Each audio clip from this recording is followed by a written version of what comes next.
Welcome back to the Jenstead. I'm Mary. Today is Wednesday, October 15th, 2025.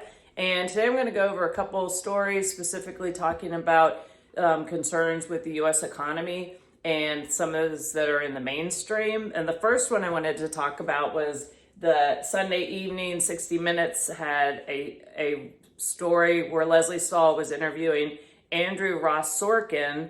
Some of you have probably heard of him, and he's been covering the markets for 20 years. And he wrote a book about the 2008 crash, and most recently wrote a book about the 1929 economic crash in the United States.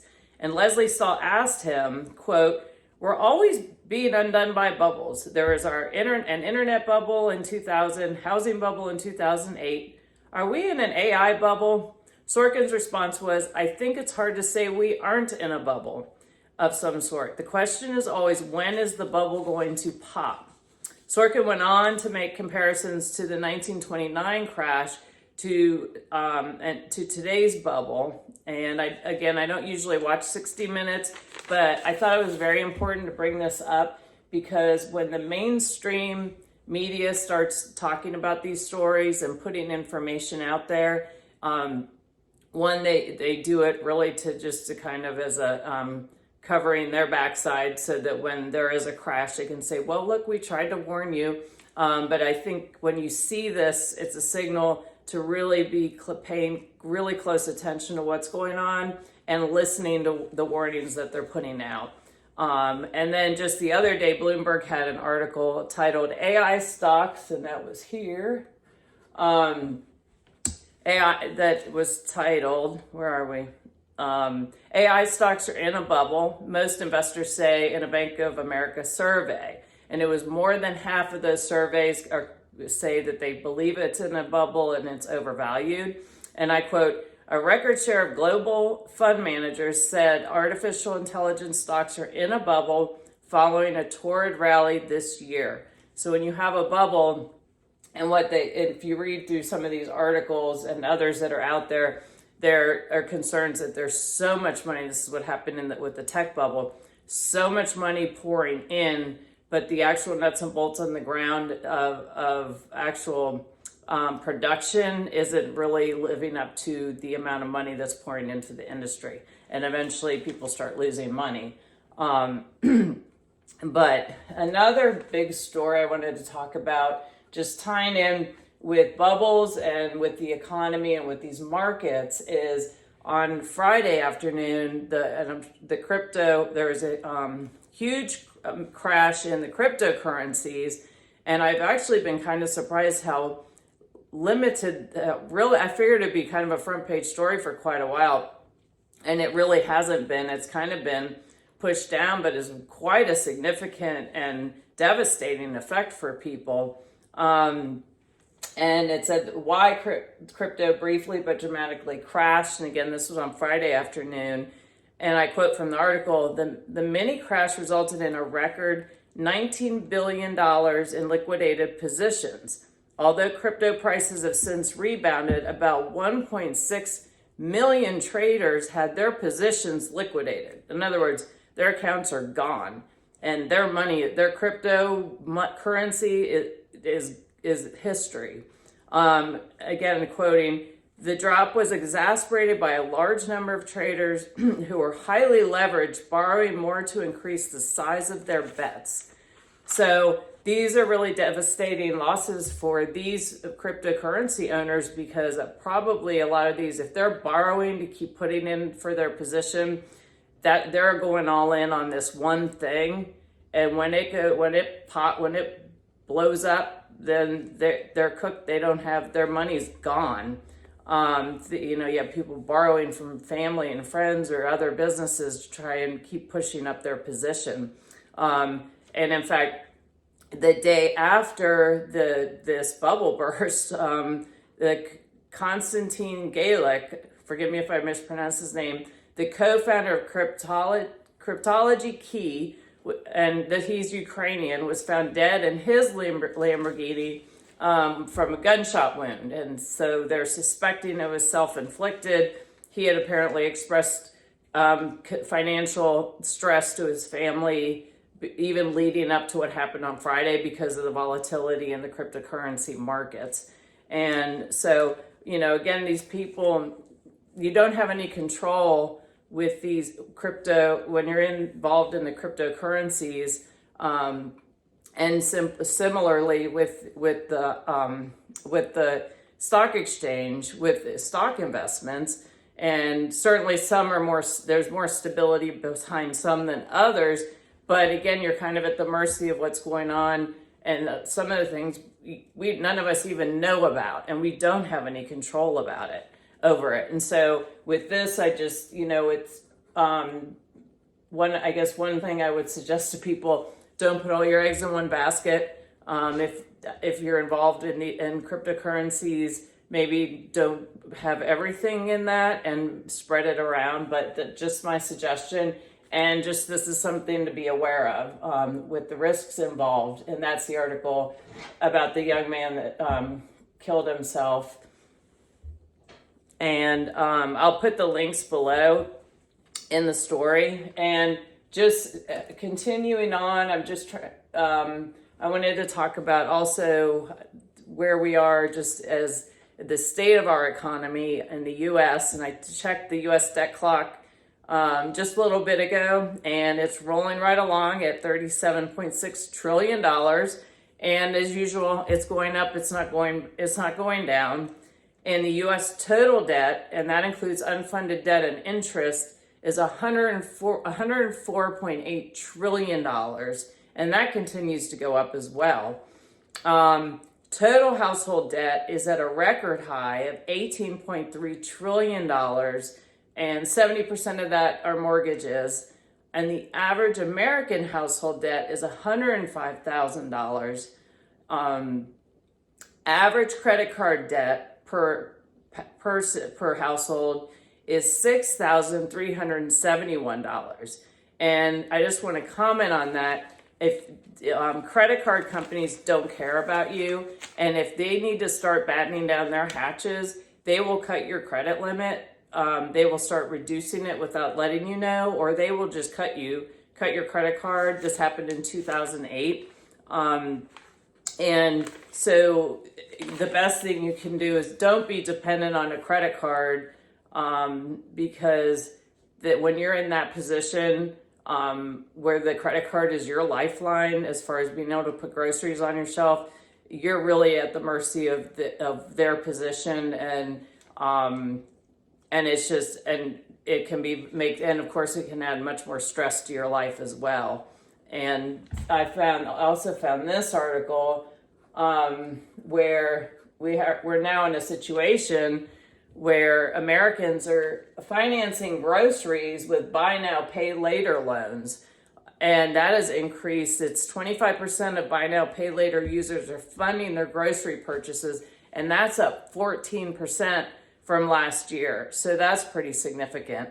And then the last stat that I'm going to throw out there for you guys today is almost 20% of the U.S. population relies on government funding to meet basic needs.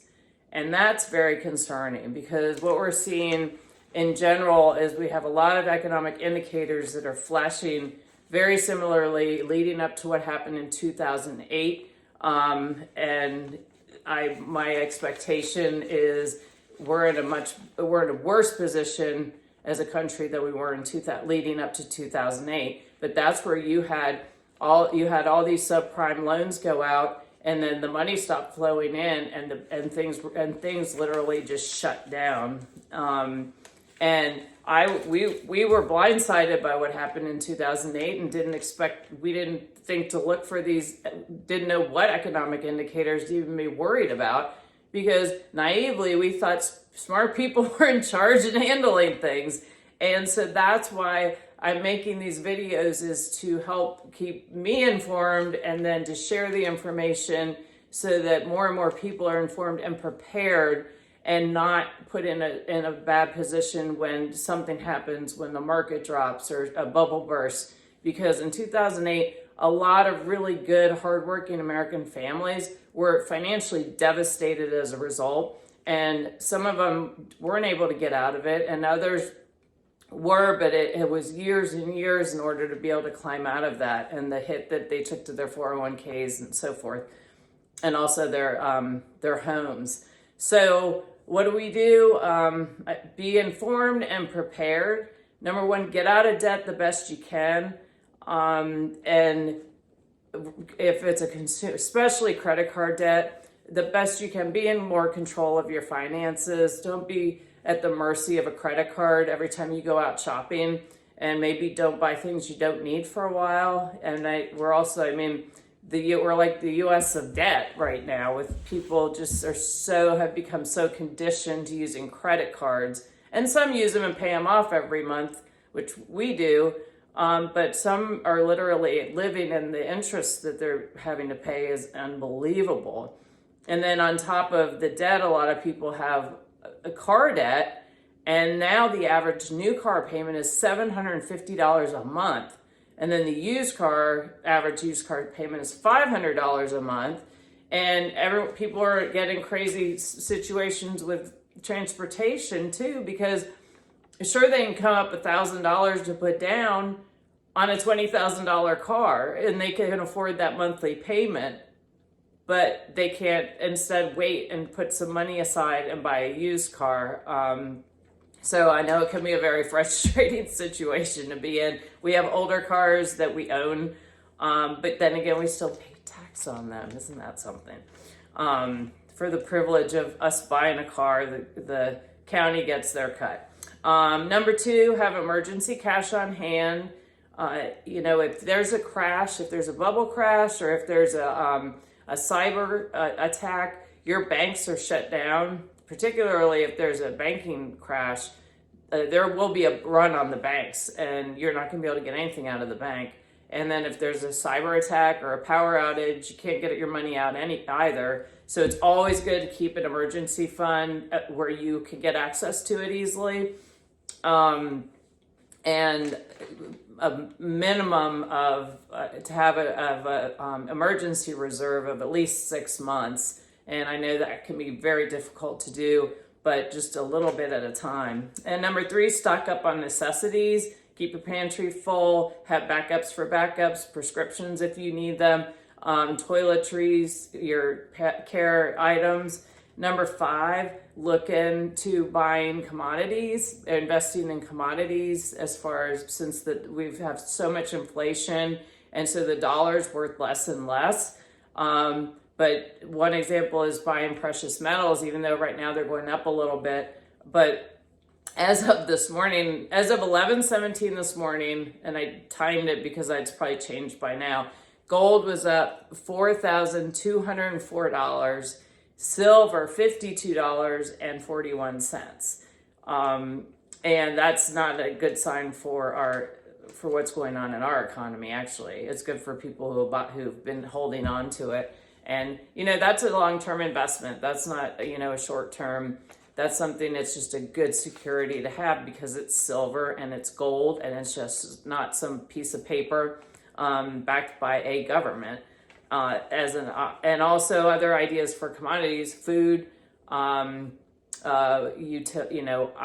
that you can put your money into, be it a tractor, be it maybe a special piece of art, or silver sterling silver. So anyway, those are just suggestions. And again, I am not a financial advisor. I say this in every video. These are things that I've learned listening to other people that are smarter than I am. And then 6 is personal security. The reason I bring this up is because, and what I was talking about, how we have 20% of the U.S. population is dependent for basic needs from the U.S. government. So what happens if that check stops? You're going to have some angry people. What happens if the credit cards get cut off and people can't use their credit cards and they can't get their food? We're already having people act like complete idiots for no reason whatsoever, going in and looting stores, going after our police officers. So you add a really intense economic meltdown to that scenario, and you're talking Mad Max.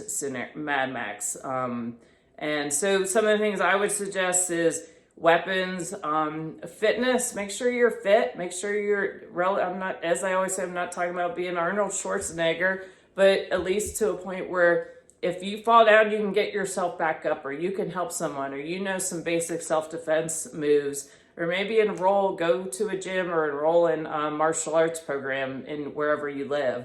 Also, another thing is dogs are great for security. So again, people will get desperate in desperate times, and the better prepared we are to take care of ourselves, then we'll be in a better position to help others.